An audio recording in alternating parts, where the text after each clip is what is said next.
Bonjour Babacar. Vous êtes le président du groupe Benno Bokk Yakaar à l'Assemblée nationale. D'abord, cette visite du président Macky Sall à Keur Massar jeudi, dans des quartiers sensiblement touchés par les inondations. La faute à l'État, ce sinistre? Un acte de solidarité, parce que le président de la République est le président de tous les Sénégalais. Quand dans une zone on déclare une catastrophe naturelle, il est de bonne loi que le président, après avoir décrété justement le plan Orsec, puisse lui-même, de visu, aller devant les populations, être proche d'eux et véritablement voir l'ampleur, en tout cas de la situation telle qu'elle se présente, et surtout annoncer des mesures qui, je crois, si elles sont mises en œuvre, devraient permettre véritablement, pas de sortir le Sénégal du cycle des inondations, mais en tout cas d'atténuer ces inondations, notamment dans la zone de Keur Massar. Ce sinistre, disais-je, c'est une question à mettre sur le compte de l'État. Non, je ne crois pas qu'il faut le mettre sur le compte de l'État. C'est vrai que gouverner, c'est prévoir. Mais le phénomène des changements climatiques est un phénomène mondial qui touche beaucoup de pays et, ma foi, des pays qui ont certainement des possibilités économiques beaucoup plus importantes que le Sénégal.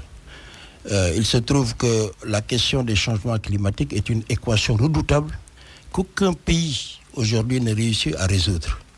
C'est vrai que nous savions qu'avec les changements climatiques, il va y avoir des précipitations importantes, en tout cas dans la zone du Sahel. Mais je crois que si on regarde ce qui se passe ailleurs en Afrique, ce qui se passe en Amérique centrale, ce qui se passe en Europe, parce que le phénomène n'est pas seulement des pluies. Ailleurs, ça se présente sous forme d'incendies de forêt. On voit quand même l'ampleur des dégâts. Et on se dit, le monde entier, puisque de toute façon, on n'a pas de frontières à ce niveau-là, devrait travailler à ce que nous puissions avoir une maîtrise des changements climatiques pour pouvoir installer le monde dans une perspective de durabilité et de développement durable. On va aborder ces politiques de l'État sur les inondations, mais sur cette visite de Macky Sall dans cette partie de la région de Dakar, le chef de l'État a été très critiqué pour certaines de ses déclarations. Quand il dit, par exemple, « je ne peux pas arrêter le ciel », on n'attend pas ça peut-être d'un chef d'un pays. Mais pourquoi ? Mais c'est la raison la plus évidente. Il est évident que le président ne peut pas arrêter le ciel. Il est évident que quand on voit ce qui s'est passé le week-end du 5 et du 6, et on regarde la quantité de pluie qui est tombée dans Dakar, il est évident que cette concentration de précipitations jamais égalée dans notre pays va véritablement conduire à des phénomènes d'inondation. Je crois qu'il faudrait peut-être regarder le phénomène des changements climatiques comme étant quelque chose qui traverse notre pays et qui va au-delà, parce que c'est un phénomène mondial. Aujourd'hui, en Afrique, un peu partout, comme je l'ai dit tantôt, en Europe, un peu partout dans le monde, ce phénomène est en train de dérégler. C'est une équation redoutable. Et aujourd'hui, ce que nous pouvons constater simplement, c'est que le président est allé, il a été proche des populations, il a pu constater de visu, en tout cas, l'étendue des inondations, et il a aussi, en tout cas, esquissé un plan que j'appelle un plan Marshall de 30 milliards qu'il devra mettre au niveau. On l'aborde tout à l'heure, justement, parmi les réponses qu'il donne pour résoudre la question des inondations là-bas. Il annonce l'érection de Keur Massar en département. Le moment de cette annonce-là, est-ce que ça a été bien choisi à votre avis ? Mais bien sûr que ça a été bien choisi. D'abord parce que c'est pas parce qu'il est allé à Keur Massar qu'il y a les inondations qu'on va ériger Keur Massar en département. Je crois que quand vous regardez la configuration du département de Pikine, qui aujourd'hui est le département le plus peuplé du Sénégal, vous vous rendez compte tout de suite qu'au niveau du département de Pikine, la zone la plus peuplée est la zone de Keur Massar. Donc le processus de départementalisation de Keur Massar était déjà un processus en cours. Alors qu'est-ce que fait le chef de l'État ? Il vient, il constate qu'il y a une situation aujourd'hui exceptionnelle. Il en profite pour dire nous allons mettre un investissement important pour évacuer, en tout cas d'abord les eaux à travers le plan Orsec. Nous allons faire aussi des investissements structurants pour faire de sorte que les eaux ne puissent plus stagner, mais en même temps nous allons donner en tout cas une entité juridique aujourd'hui nouvelle à Keur Massar en érigeant Keur Massar en département. Ça va changer quoi Mais ça va changer énormément de choses. Parce que quand vous avez un département, vous avez déjà un ancrage au niveau de la cohérence territoriale. Aujourd'hui, nous avons 2 niveaux de problème. Vous allez ériger Keur Massar en département, vous avez un préfet de département qui va gérer le département de façon administrative, vous aurez des sous-préfectures, les sous-préfectures seront très proches en tout cas de leur population et vous aurez des communes d'arrondissement au niveau de ce département. Dans le cadre justement de la mise en place de l'acte 3 de la décentralisation... Ça va avec la naissance de nouvelles communes alors Bien entendu, vous ne pouvez pas créer des départements sans créer de nouvelles communes. Parce que vous aurez un département qui est plein et entier et qui sera une entité territoriale avec des budgets. Quand vous regardez les transferts de compétences qui sont faits dans les départements, les 9 transferts qui sont faits au niveau des départements et des communes vont être faits aussi au niveau de ce nouveau département. Et ce département va justement ériger ses priorités. Non seulement il va bénéficier des transferts de l'État au niveau financier pour ce qui concerne les fonds de concours et les fonds de dotation, mais c'est ce même département qui va lui-même, en tout cas, inscrire ses priorités et à partir de ces priorités-là, aller vers l'État à travers le BCI, le fonds qui est le budget d'investissement consolidé, pour pouvoir faire justement ses propres réalisations. Il est évident maintenant que l'ampleur des investissements est tellement importante que ça ne peut pas se faire que dans le cadre de la départementalisation. Il va falloir aussi avoir un soutien de l'État. C'est pourquoi d'ailleurs l'annonce concomitante de l'érection du département, en même temps de la mobilisation de 30 milliards, que j'appelle moi un plan Marshall pour le nouveau département de Keur Massar, je crois que c'est une excellente chose. Oui, mais l'annonce de ce programme d'assainissement spécial de 30 milliards pour Keur Massar, c'est très certainement la preuve de l'échec du plan décennal de lutte contre les inondations que Macky Sall avait décidé en 2012, non ? Non, je ne le crois pas. Vous savez, le Sénégal est vaste. D'abord, la question des inondations ne concerne pas que Dakar. C'est vrai que Dakar, maintenant, en concentre une très grande partie. Regardez ce qui se passe. Vous êtes dans un pays où pratiquement un Sénégalais sur 2 vit dans les centres urbains. Vous êtes dans un pays où 60% de la population urbaine est entre Dakar, Thiès et Mbour. Avec cette accélération de l'urbanisation et justement le fait qu'il y ait un déplacement des populations rurales vers les villes, tout cela fait que on est en face de vrais problèmes d'urbanisation. Alors, ce que je crois, moi, aujourd'hui, c'est que le plan a été fait. Allez demander aux personnes qui vivent à Ouest Foire, qui vivent à Grand Yoff, qui vivent à Dalifort, qui vivent à Wakhinane Nimzatt, qui vivent à Yeumbeul, à Gounass, à Djiddah Thiaroye Kao, à Keur Mbaye Fall. Allez demander à ces personnes si le plan décennal a été un échec. Ils vous diront forcément non.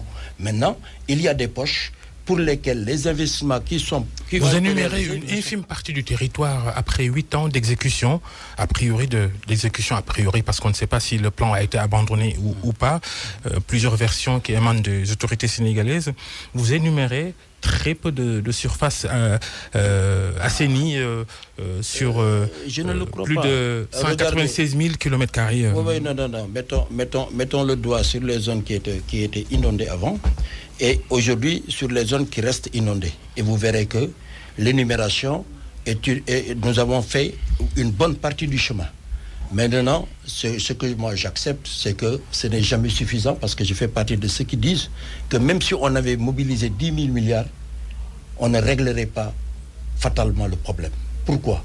Parce qu'en réalité, nous sommes dans des zones inondables qui ont été occupées par les populations et vous vous rendrez compte d'ailleurs que dans les budgets prévisionnels d'aujourd'hui et dans les budgets qu'on fera demain, la part qui revient à la restructuration de l'habitat existant est une part qui est extrêmement importante. Elle est prépondérante. Pourquoi ? Parce que les gens ont habité, il faut les déloger pour pouvoir restructurer justement ces habitations. En introduction de cette émission, nous avons parlé des attentes de l'opinion sur la réaction de l'Assemblée nationale.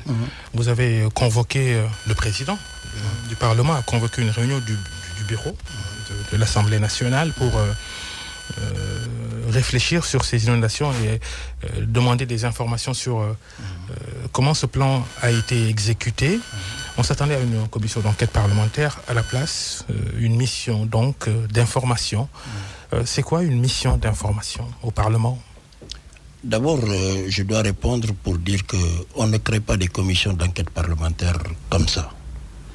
Les commissions d'enquête parlementaire se créent quand il y a de fortes suspicions de détournement ou quand véritablement les Sénégalais ont besoin de savoir ce qui se passe et que le Parlement a son rôle à jouer pour l'éclairage. Ce sont les mêmes interrogations qui sont posées sur la place publique. Non, je vais vous dire assez la création d'un... Attendez, Babacar, ce qu'il faut retenir, c'est que dans le cadre de notre règlement intérieur, nous avons privilégié le fait de créer une mission d'information qui doit nous permettre, d'abord nous députés, d'être au même niveau d'information pour examiner le plan décennal tel qu'il a été mis en place en 2012 par le président de la République, rencontrer l'ensemble des acteurs pour avoir leur version, connaître exactement le niveau d'investissement qui a été fait et là où ça a été fait, regarder ce qui a été fait de positif, mais ce qui a été fait et qui est incomplet, justement pour pouvoir faire des recommandations au gouvernement. Et c'est ça notre rôle d'évaluateur des politiques publiques de l'État. Ceci dit, à partir du moment où tous les acteurs seront auditionnés par la mission, demain, quand le rapport sera prêt, nous organiserons une plénière qui sera une plénière publique avec l'ensemble des acteurs pour que toutes les questions qui doivent être posées à ces acteurs-là puissent être faites et pour que les Sénégalais sachent comment ce plan décennal a été mis en œuvre et surtout quelles sont les recommandations qui sortiront de l'évaluation de ce plan décennal contre les inondations. Mais justement, vous parlez de recommandations, c'est pour cela que beaucoup estiment ou doutent de l'utilité d'une mission d'information parlementaire. Le groupe Liberté et Démocratie, le groupe dirigé par le PDS à l'Assemblée nationale, il est très remonté contre cette démarche. Les libéraux voulaient plutôt une confrontation tout de suite et maintenant et directe entre les ministres concernés et les députés. Mais écoutez, en fait, on dit la même chose. C'est simplement l'horizon temporel qui change. Pourquoi rencontrer tout de suite tout le monde dans une salle? Nous sommes en période de Covid. Tous les députés ne peuvent pas être dans la salle aujourd'hui. Ce que nous avons privilégié, nous, c'est d'abord aller vers l'information. J'ai l'habitude de dire que nous, tous députés, nous avons des origines diverses. Vous savez, il y a des députés qui sont spécialistes de l'élevage. Il y a des députés qui sont des agriculteurs. Il y a des députés qui sont des ingénieurs, qui sont des enseignants.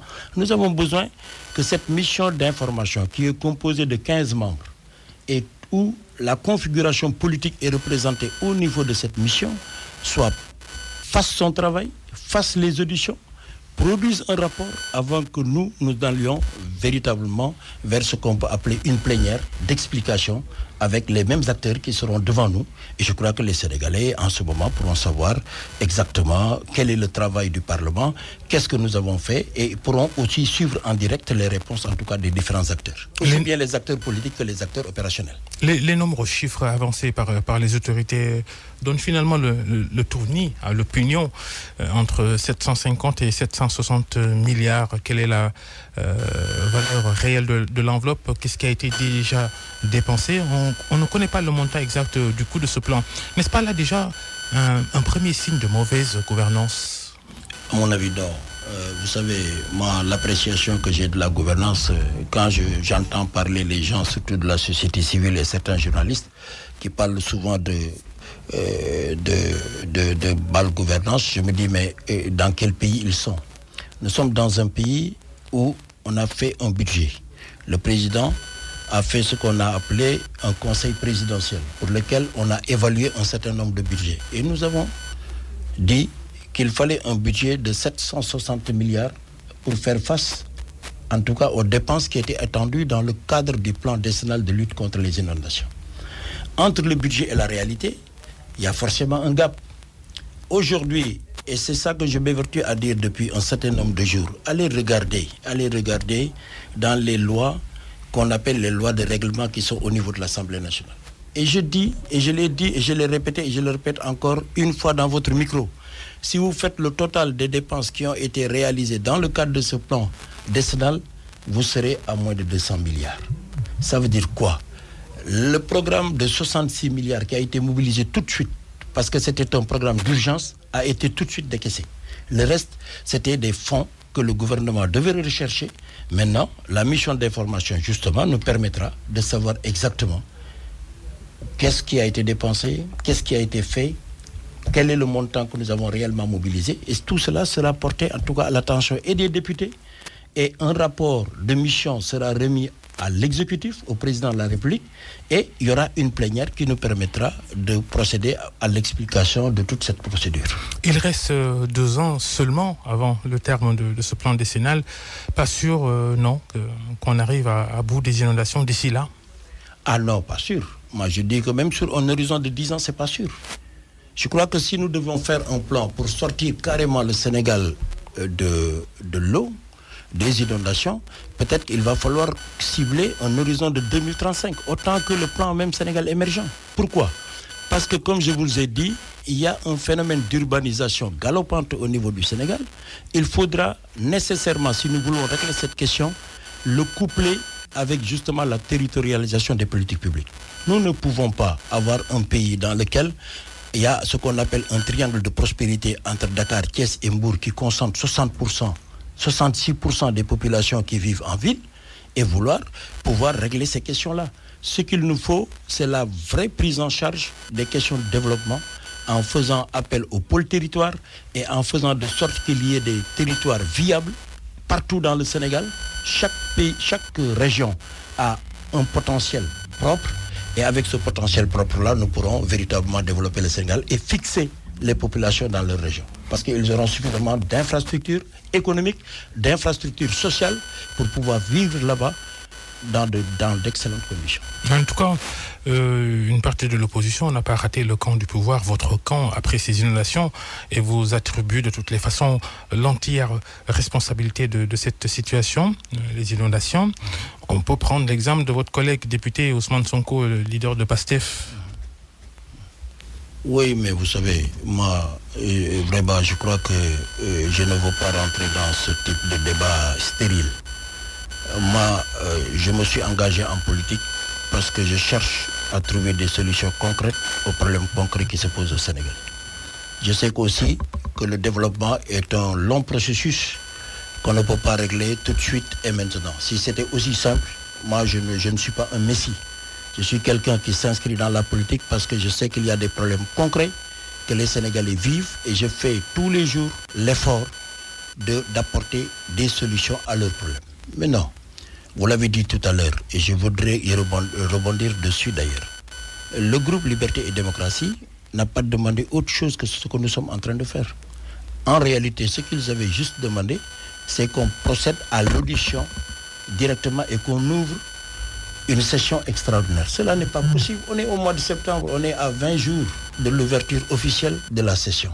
Pourquoi allons-nous presser? Le 15 octobre. Oui, c'est le 15 octobre. Oui, le 15 octobre au plus tard, nous allons ouvrir donc la session ordinaire. Donc, faisons la mission. La session va s'ouvrir le 15 octobre. Le 30 octobre, il y aura le rapport.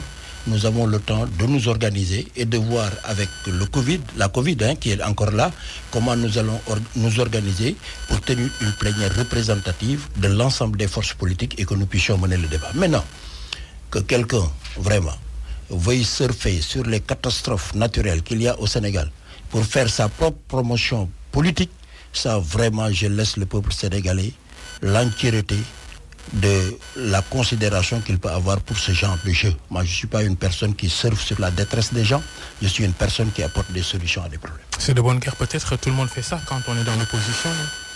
Oui, mais alors, moi, je ne suis pas dans l'opposition, je suis dans le pouvoir. Vous étiez dans l'opposition, Macky Sall aussi. Je suis dans le pouvoir avec le président Macky Sall.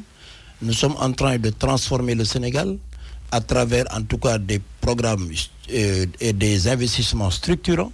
Cela n'est pas seulement dans le domaine d'ailleurs de la lutte contre les inondations. Et je crois que d'ailleurs, c'est parce que le président était conscient qu'il y avait un vrai problème d'aménagement de territoire qu'il avait mis sur pied le plan décennal de lutte contre les inondations. Et ce plan, comme je vous l'ai dit, a donné des résultats excellents.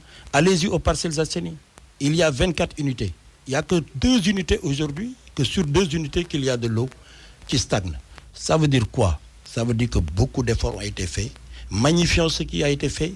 Regardons ce qui n'a pas été complètement réalisé et essayons en tout cas d'avoir des investissements complémentaires, parce que c'est ça le rôle aussi de l'Assemblée nationale. Le rôle de l'Assemblée nationale dans cette mission d'information, c'est pas simplement de dire écoutez, ça n'a pas marché ici. Non, c'est de prendre à bras le corps cette affaire et de pouvoir justement prendre des décisions pour améliorer ou augmenter en tout cas les ressources qui sont destinées à la lutte contre les inondations. Ce qui veut dire qu'on pourrait, dans le cadre de cette mission, proposer que des ressources additionnelles d'une importance en tout cas significative puissent être prises pour aller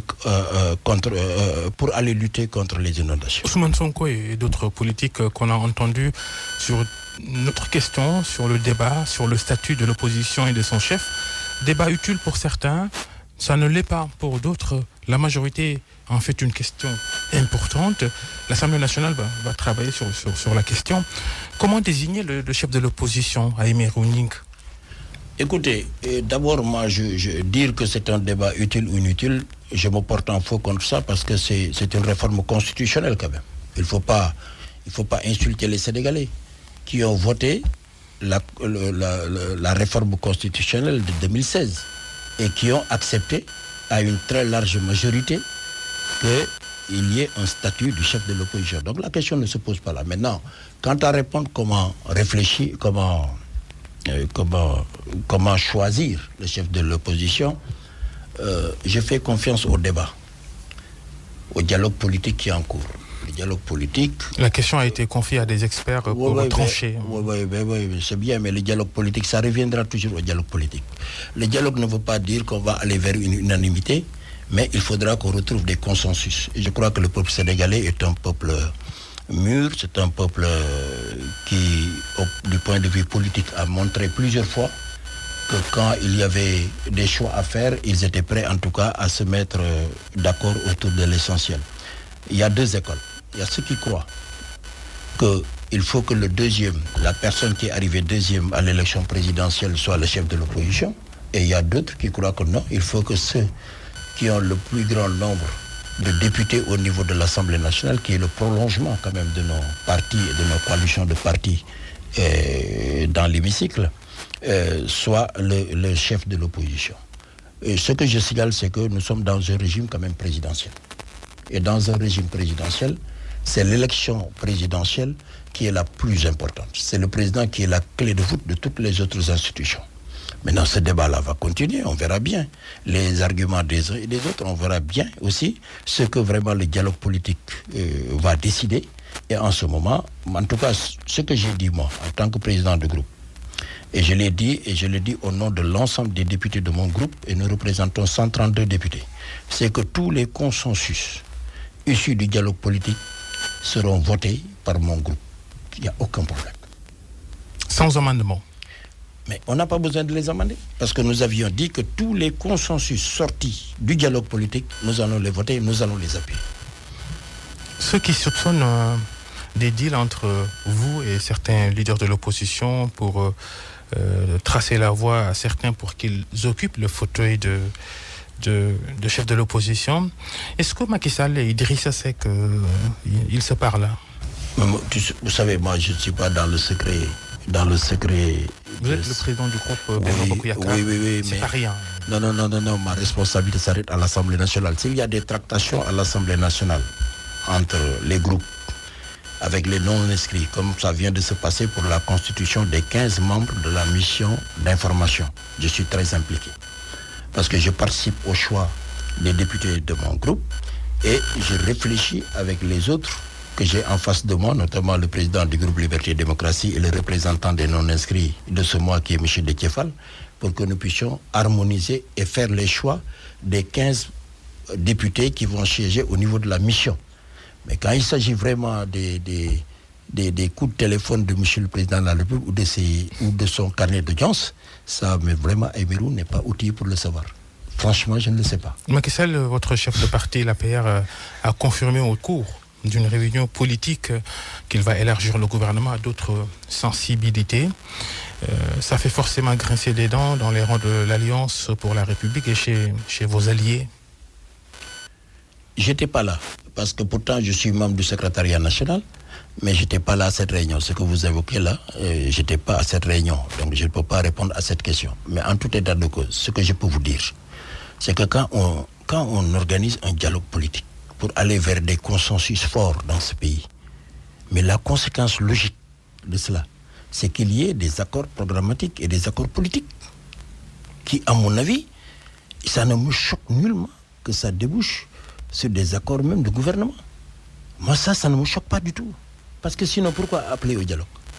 Mais quand on appelle les gens au dialogue pour leur dire, venez, nous devons travailler ensemble. Le Sénégal est plus important que nos partis. Le Sénégal est plus important que nos personnes. Et qu'on se mette pendant 6 mois, pendant pratiquement 1 an avec la Covid qui est arrivée, pour discuter, réfléchir, essayer de revoir tout ce que les uns et les autres ont eu comme appréhension par rapport en tout cas au processus électoral, et que nous nous mettions d'accord, et que le dialogue ne soit pas seulement un dialogue politique, mais aussi un dialogue économique, social, un dialogue sur comment nous devons gérer le Sénégal, du point de vue même sécuritaire. Je crois que la conséquence logique, Babacar, c'est que quand on finit ce dialogue-là et qu'on ait des plages de consensus, qu'on puisse le traduire politiquement. Ça, en tout cas, c'est ma conviction. Avec l'entrée de l'opposition dans le gouvernement. Mais je ne sais pas si ce sera l'opposition. C'est peut-être la création d'une majorité présidentielle élargie. Pourquoi pas? Mais moi, je suis pour les dynamiques. Je suis pour ceux qui s'entendent pendant un moment sur des faits importants qui intéressent les Sénégalais et qui peuvent alléger véritablement les souffrances des Sénégalais. Quand il faut qu'ils se mettent d'accord, quand il faut qu'ils se mettent ensemble, qu'ils se mettent ensemble. Moi, je ne souffre d'aucun ostracisme par rapport à ces questions, parce que le Sénégal est plus important pour moi. Parlant de gouvernement, vous et vos collègues députés de la majorité aviez voté la suppression du poste de Premier ministre. Estimez-vous aujourd'hui avoir pris la bonne décision? Beaucoup de spécialistes estiment que ça a été une erreur, ça expose le président, ça rend au contraire les choses beaucoup plus lentes. Je ne le crois pas. Je crois qu'il faut partir de la volonté qu'avait le président de la République de mettre en place un système, comme on l'a appelé, le système fast-track.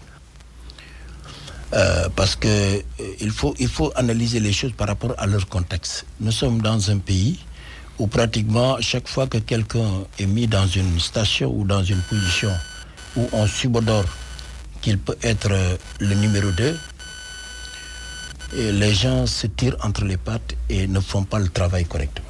Le président, je crois, a vu que c'était un danger et il voulait aller vite parce que nous sommes dans un quinquennat. Et il a dit, je supprime le poste de Premier ministre pour que nous puissions aller plus vite. Parce que j'ai la possibilité, moi, en tant que président, je suis jeune, j'ai de l'énergie de coordonner. Voilà ce qu'il a voulu faire. Maintenant, il y a la Covid qui est arrivée et puis les gens vont dire, bon, maintenant, il y a un ralentissement. Est-ce qu'on en tirera des conséquences? Parce que forcément, avec ce qui s'est passé, qui est une première mondiale, avec le coût que nous avons reçu au niveau, en tout cas, de notre économie et au niveau de la rampe sur laquelle on était installé, il y aura forcément des changements.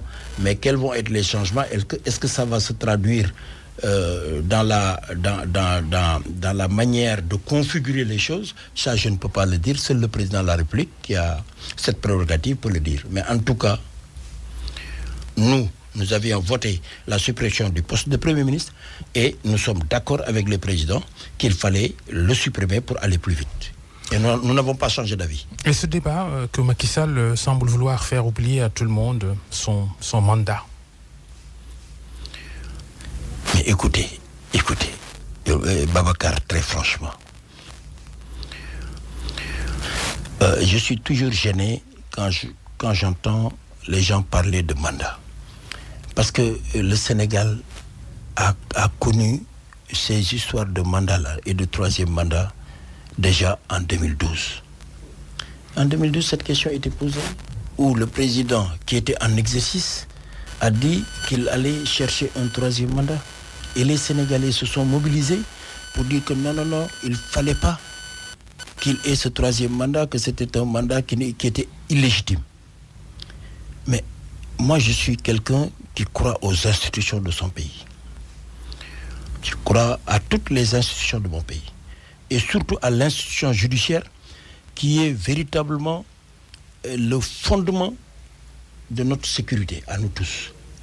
Alors, quand le Conseil constitutionnel en 2012 a dit que que Abdoulaye Wade était candidat, mais les gens sont allés aux élections et les électeurs qui sont des citoyens, qui sont des démocrates, ont fait le choix en disant mais non, on va l'écarter. Comme juridiquement il est candidat, nous on va utiliser les urnes pour l'écarter. C'est pourquoi la question du troisième mandat peut se poser dans d'autres pays limitrophes du Sénégal, mais ça ne peut pas se poser au Sénégal. Parce que c'est une question que nous avions déjà réglée. Va-t-il tenter le coup Macky Sall? Mais alors là, vraiment, c'est une question difficile à laquelle je ne peux pas répondre. Vous savez pourquoi? Je pense que la première préoccupation du président Macky Sall, c'est de dire j'ai été élu en 2019. En 2020, au tout début de l'année, il y a eu cette pandémie qui est en train d'impacter très négativement sur l'économie nationale et sur nos relations avec les autres. Parce que c'est l'économie mondiale qui est grippée. Aujourd'hui, je crois que sa principale préoccupation, c'est de dire comment nous allons sortir de cette Covid, comment nous allons nous remobiliser avec le plan de relance économique et sociale, comment pouvons-nous gagner des points de croissance pour faire de sorte que le Sénégal retrouve sa dynamique antérieure. Et voilà les vraies questions que nous devons nous poser. Maintenant, en 2023, quand on sera à l'oreille vraiment de 2024, on posera la question pour voir. Mais franchement, aujourd'hui, l'essentiel est ailleurs. Aujourd'hui, l'essentiel est ailleurs. Oui, en attendant 2023, votre conviction sur cette question, Aïmera Onying, vous êtes pour que Macky Sall brigue pour la troisième fois la présidence de la République? Mais je ne peux pas répondre à cette question parce que ce n'est pas une question que je me pose.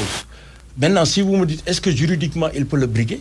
Je peux vous répondre. Juridiquement? Oui, juridiquement, il n'y a aucun doute qu'il peut. Vous êtes le président du groupe parlementaire de la majorité. Mais je vous dis, juridiquement, il n'y a pas de problème. Parce que moi aussi, je lis les textes et je vois. Ce n'est même pas une question qui est posée parce qu'elle a été déjà réglée. Juridiquement, Macky Sall peut se présenter en 2024. Bien entendu. Et comment? Quel est votre... Non, vraiment, je ne vais pas rentrer dans ce débat juridique. Moi, je dis juridiquement, posez la question au Conseil constitutionnel, aux juges qui sont des juges constitutionnels, ils vous répondront par rapport, en tout cas, à la Constitution qu'il y a au Sénégal. La justice, c'est une autre question dans cette émission. La justice secouée par un remue-ménage entre le ministère de tutelle et l'Union des magistrats. La convocation de Souleymane Teliko, le président de l'Union des magistrats du Sénégal, convoqué par l'IGAJ, c'est la police des magistrats et de la justice. Une crise après la grève du Sud-Just, le système judiciaire encore piégé par une probable crise entre les magistrats et le ministère de la Justice. Non, je ne crois pas. Je crois que, comme dans tous les pays, il y a quand même des inspections qui se font par rapport à tous les niveaux et dans tous les secteurs, y compris le secteur judiciaire. Mais comme je vous l'ai dit tout à l'heure, moi je suis très respectueux des institutions. Moi je suis un législateur, je suis un député. Je m'occupe de légiférer, je m'occupe de représenter le peuple, je m'occupe d'évaluer les politiques publiques et d'exercer un contrôle sur le travail du gouvernement à travers des sanctions sur les budgets qu'il nous présente. Mais franchement, je préfère laisser à l'institution judiciaire, et je sais qu'il y a des magistrats, il y a des hommes et des femmes de valeur qui pourront régler ces questions-là, qui vont les régler. Maintenant, qu'il y ait une inspection, que les gens aillent répondre, je crois que c'est le minimum des choses et c'est en train de se faire. Ce qui lui a valu cette convocation, c'est les commentaires qu'il a fait sur l'affaire Khalifa Sall, le procès Khalifa Sall. Il avait relevé des erreurs. Est-ce que ça mérite une convocation devant l'inspection générale de l'administration de la justice? Très sincèrement, vous êtes mieux informé que moi. Je vous dis que je n'en sais absolument rien du tout. Et ça, je vous le dis très franchement. Je crois que les juges sont suffisamment majeurs par rapport, en tout cas, à leurs commentaires. Parce que, vous savez, le juge, il peut donner une sentence sur son intime conviction. Ça, il est donné qu'au juge de pouvoir condamner quelqu'un en disant mon intime conviction, c'est que celui-là, il est fautif. Et on le lui respecte. Je crois que vraiment, il faut les laisser. Ils sont suffisamment majeurs pour pouvoir régler leurs problèmes. Ils n'ont qu'à les régler. Et je ne vois pas en quoi ça peut dérégler, en quoi que ce soit, le fonctionnement de nos institutions dans ce pays. Autre question, autre sujet dans cette émission, Aymérou Gning, ce rapport du département d'État américain sur le Sénégal, sur la corruption, les marchés publics, sur justement le traitement infligé à l'opposition et à ses leaders, rapport partagé par la presse du week-end. Votre commentaire avec ces mauvais points distribués au Sénégal? Non, moi ce que j'ai vu et que j'ai lu et que j'ai bien noté, c'est que le Sénégal est en train de faire de bons points dans le doing business, en essayant d'apporter effectivement beaucoup d'améliorations dans le cadre des relations d'affaires. Des gangrènes aussi. Non, attendez, ce que j'ai vu aussi, c'est que le Sénégal, dans tous les pays de l'Afrique de l'Ouest, est peut-être le pays qui a fait les meilleures performances dans le domaine de l'amélioration de l'environnement économique et même dans le domaine de la transparence. Voilà ce que j'ai lu. Maintenant, écoutez, moi, je vais vous dire, je n'ai pas la même perception que les Européens sur notre pouvoir à l'argent, parce que nous n'avons pas la même perception. Je ne crois pas non plus, et je le dis solennellement, que c'est parce que des pays européens ou de l'Amérique vont avoir leurs critères sur lesquels ils jugent les gens par rapport à la corruption que je suis obligé de les suivre. Parce que nous n'avons pas les mêmes rapports par rapport à l'argent. Les standards, c'est pour tout le monde. Non, écoutez, non, les standards ne peuvent pas être pour tout le monde. Vous savez, allez-y moi, j'ai voyagé quand même dans plusieurs pays d'Afrique et du monde. Regardez ce que je vais vous dire. Dans quel pays vous allez vous retrouver où, par exemple, il y a un événement ou telle chose et que les gens se font des échanges d'argent. Nous n'avons pas le même rapport. Un Européen ne garde même pas de l'argent avec lui. Il a une carte, d'ailleurs même pour acheter un journal, il n'a pas de pièces avec lui. Chez nous, c'est très facile que quelqu'un vienne vous rendre visite et que vous lui donnez quelque chose. En lui donnant, c'est pas de la corruption. Vous lui dites, je vais utiliser le terme, ça vraiment c'est du njoguguro. Est-ce que vous considérez que quand vous faites ça, vous êtes en train de corrompre la personne? Moi, il m'est arrivé plusieurs fois dans ma vie de donner une pièce ou un billet à quelqu'un et je ne cherche pas le corrompre. Mais c'est sociologique, c'est social, c'est quelque chose qui est en moi. Comment voulez-vous que je puisse C'est la porte avoir ouverte. la même perception? Justement, c'est la porte ouverte à... Mais alors, changeons de continent. Allons vivre en Europe ou aux États-Unis. Mais il faut quand même qu'on respecte aussi ce que nous avons. Ça, c'est une partie de nous-mêmes. On ne va pas déchirer ça. On ne va pas l'enlever. Maintenant, je suis d'accord qu'il faut qu'on améliore, qu'il faut qu'il y ait de la transparence dans les marchés publics. Il ne faut pas qu'on donne les choses alors qu'il y a un certain nombre de critères minimums de compétences, de probité que les gens doivent avoir pour pouvoir arriver à gagner des marchés. Ça, je suis d'accord. Mais quand même, ne prenons pas tout ce qu'ils nous disent. Ne prenons pas leurs critères comme étant des critères qui sont des critères inamovibles. Essayons de rester nous-mêmes. Parce que la perception que vous avez, Babacar, quand quelqu'un vient chez vous et qui est votre griot, que vous lui donnez 100 000 francs, vous ne trouverez jamais en Europe ou aux États-Unis quelqu'un faire la même chose. Et pourtant, vous le faites. Parce que je vous connais, vous êtes de pire. Vous ne pouvez pas refuser de le faire. Aymérou Gning, l'invité du grand jury de RFM, un peu d'économie, la relance de l'économie après ces moments difficiles vécus en pleine crise sanitaire. La tendance à la baisse des cas de contamination au Sénégal est un bon signe, touchons du bois. Vous êtes député. L'examen du budget du Sénégal, c'est pour bientôt. Comment, pour vous, ce plan de relance économique, le gouvernement il doit faire pour que les leviers du point de vue économique dans tous les sens, dans tous les secteurs dans ce pays-là ne souffrent pas en 2021 de cette crise sanitaire qui n'est pas finie. Oui, qui n'est pas finie, mais pour lequel le Sénégal a de bons points. Et il faut le souligner aujourd'hui parce que le Sénégal, on salue en tout cas la posture du Sénégal dans cette crise de la Covid-19. Et j'ai toujours l'habitude de dire que ce n'est pas la première fois. Parce que si vous regardez ce qui s'est passé avec le sida, on avait aussi de bons points avec un taux de prévalence de moins de 1%. C'est dire qu'à chaque fois que le Sénégal est confronté à des crises sanitaires comme ça, et que les présidents ont eu la posture d'en faire une préoccupation de sécurité nationale, on a forcément eu des résultats. Hier, c'était avec Abdou Diouf, aujourd'hui avec Macky Sall, parce que cette question a été prise en main par le président de la République qui lui-même s'est impliqué pour en faire une grande question de sécurité nationale. Maintenant, la crise nous a frappés.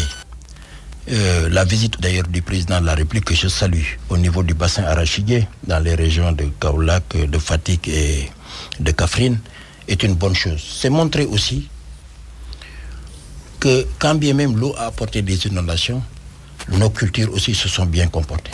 Ça veut dire que c'est toujours le revers de la médaille. C'est, comme disent les maoïstes, un divise en deux. Vous voyez les choses d'un côté, ça peut impacter négativement les gens, mais ça impacte aussi les gens positivement. Or, l'agriculture, c'est ça qui occupe 70% de nos populations. Que devons-nous faire pour installer des unités de transformation agricole au niveau des régions? Et on revient justement à ce que je disais tout à l'heure, la territorialisation des politiques publiques, faire de sorte qu'il y ait des pôles viables, économiquement viables, parce que chaque région a des compétences distinctives. Comment ferons-nous pour que les compétences distinctives au niveau des régions soient utilisées au profit du développement économique de notre pays? Et ça, je crois que la relance doit s'appuyer sur deux choses. Première chose, développement de l'agriculture. Deuxième chose, transformation de nos produits agricoles pour donner plus de valeur ajoutée à notre production. C'est pourquoi ce que je crois, c'est que demain, aujourd'hui, demain et après-demain, le moteur du développement du Sénégal va être véritablement le développement de la petite et de la moyenne industrie. La petite et moyenne industrie devra nous permettre demain de créer des emplois pour les jeunes, de lancer aussi les bases d'une grande industrialisation demain, parce que ce n'est pas les grandes industries qui sont au Sénégal qui feront le Sénégal. Ce qui fera le Sénégal, c'est les petites et moyennes entreprises qui vont grossir, qui vont s'unir pour demain faire des entités viables qui permettront au Sénégal de s'en sortir. Moi, voilà ce que je crois. Je crois aussi que l'artisanat est un bon créneau, que nous devons aider en tout cas à se spécialiser, mais surtout à se labelliser. Et si l'artisanat se labellise demain, nous aurons forcément dans les années à venir une industrie naissante capable de rivaliser avec toutes les industries du monde. Aimé Rouning, vous êtes également le maire de Mérina Dakhar, c'est dans la région de Thiès. On en parlait en début d'émission de cette décision du gouvernement de Macky Sall, le président de la République, de faire de Keur Massar le 5e département de la région de Dakar. Pour vous, c'est logique, c'est normal. Il y a beaucoup d'incohérences dans l'aménagement du territoire sénégalais. La délimitation des frontières entre collectivités territoriales. C'est vrai. Ces défauts-là, est-ce que c'est possible de les corriger? Oui, alors je vais vous dire, il y a en janvier ce qu'on a appelé le plan national d'aménagement et de développement du territoire. Il y a eu un conseil présidentiel présidé par le président et le plan a été adopté. C'est ce plan-là qui devrait être véritablement le levier qui devra permettre demain de bâtir le développement du Sénégal. Parce que, comme vous l'avez dit, et il a été constaté, qu'il y a des incohérences au niveau territorial. Je peux même vous donner un cas d'école. Et ce cas d'école-là, je préfère vous le dire puisque je suis de Mérina Dakhar. Je suis maire d'une commune qui a deux pôles. Le pôle de Mérina Dakhar et le pôle de Kell. Si vous venez au niveau du pôle de Kell, vous avez des villages qui appartiennent à Nantes, à la commune de Nantes, et qui sont à 100 mètres du village de Kell. Alors que pour aller dans leur circonscription, il leur faut faire 8 km pour pouvoir le faire. Ça veut dire que le découpage que nous avons suivi est un découpage colonial qui a été fait sur la base d'un tracé du chemin de fer qui ne répond à aucun critère sociologique, à aucun critère économique et à aucun critère social. Voilà les raisons pour lesquelles il nous faut corriger effectivement ces questions-là. Maintenant, il y a un travail qui est en train de se faire. Un travail de cadastre universel. Mais le cadastre, le gros problème, surtout le cadastre rural. Oui, mais justement, c'est-à-dire qu'aujourd'hui, est-ce que vous savez que ce n'est que 6% des terres du Sénégal qui sont immatriculées? Nous, tous qui avons des titres fonciers dans ce Sénégal-là, nous ne faisons pas 150 000. Tout le reste, c'est les terres du domaine national. Il faudra arriver à justement faire un cadastre rural de façon à immatriculer la totalité des terres du Sénégal. Parce que la terre, c'est aujourd'hui notre principal investissement. En fait, c'est le facteur de production le plus important que nous avons. La terre et le travail. Alors, mobilisons-nous, faisons ce travail. Il y a des possibilités de le faire, parce que dans le plan qui a été adopté et pour lequel une loi d'orientation, justement, va être votée, prochainement avec les décrets d'application, il sera possible véritablement de faire ces corrections-là et de faire de sorte que demain, qu'on puisse avoir des territoires viables et surtout, corriger les incohérences au plan territorial. Des communes comme la vôtre qui abritent des industries ou des exploitations importantes qui souvent se plaignent de ne pas recevoir assez de retombées de ces gros business qui sont érigés sur leur territoire. Je ne crois pas. Je crois qu'on peut améliorer les choses. Moi, je ne crois pas d'abord à la responsabilité sociétale des entreprises. Je crois que c'est plus une responsabilité sociale. Parce que quand vous vivez avec des gens et que vous vous portez mieux, vous devez les soutenir. Il y a eu une grande réforme qui a été faite, qui est la réforme sur la contribution économique locale, avec la SEL. La SEL valeur locative, c'est une SEL qui aujourd'hui permet aux communes qui abritent des entreprises, effectivement, d'avoir des fonds qui leur sont donnés par les impôts. Donc tout ceci permet en tout cas d'améliorer, et il faut le dire, en tout cas les ressources au niveau de nos communes. Je salue simplement le fait, comme vous m'y invitez, que, en tout cas, pour ce qui concerne Mérina Dakhar, quand il s'est agi de mettre en place la centrale solaire, tout s'est passé dans la plus grande transparence. Et tout a été discuté, accepté par les populations qui l'ont adoubé, qui l'ont créé. Et aujourd'hui, je n'ai reçu aucune plainte, aucune, sur les 60 000 habitants qu'il y a dans Mérina Dakhar. Merci Aïmé Rouning, maire de Mérina Dakhar et président du groupe Benno Bokk Yakaar à l'Assemblée nationale. Merci d'être passé devant le grand jury de RFM. Merci à Abdou qui était à la régie. Restez avec nous, les programmes continuent sur RFM et bonne fin de